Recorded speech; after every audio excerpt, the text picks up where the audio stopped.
Hi. You might be wondering, what's it like to look through a telescope? What would you see? Well, right now, nothing. It's the middle of the day.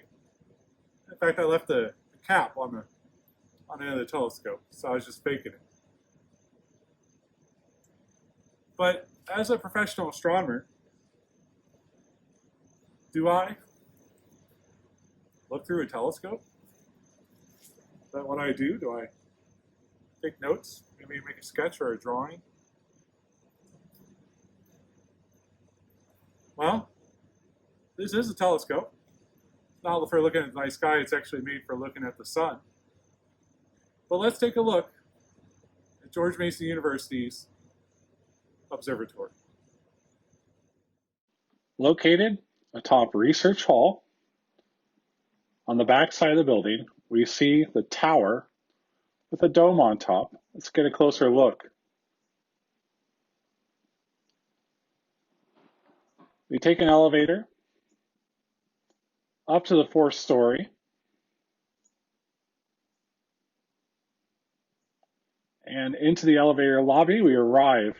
Welcome to George Mason University's observatory, here on the Fairfax campus, atop the roof of Research Hall.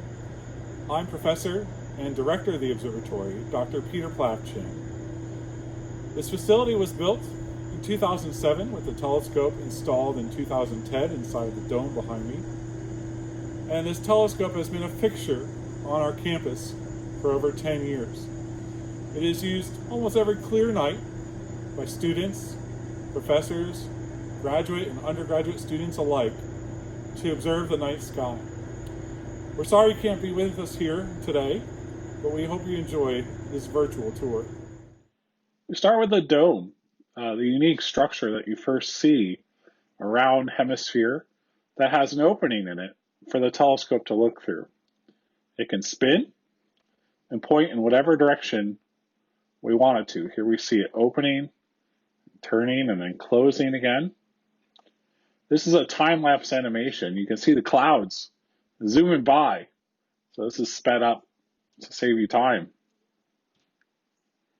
Let's watch it opening one more time.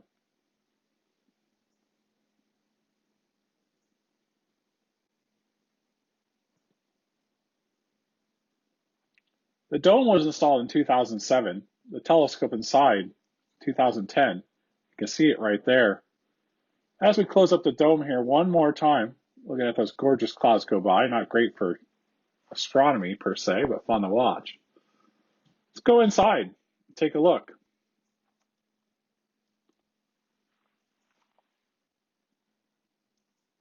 So when we get inside our dome,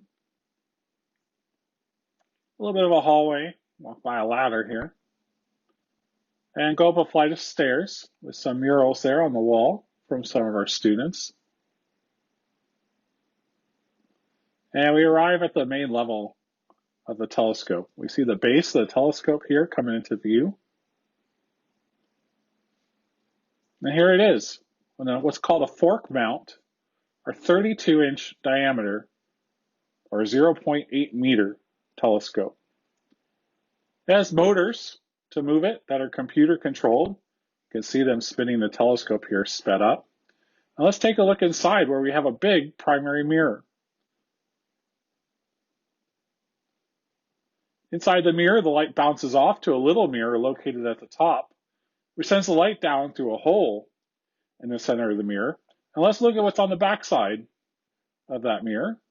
Here's one more look, the inside of the mirror. Now we're going to flip over to the back side. There's a little finder scope there. On the back side, we see a lot of electronics.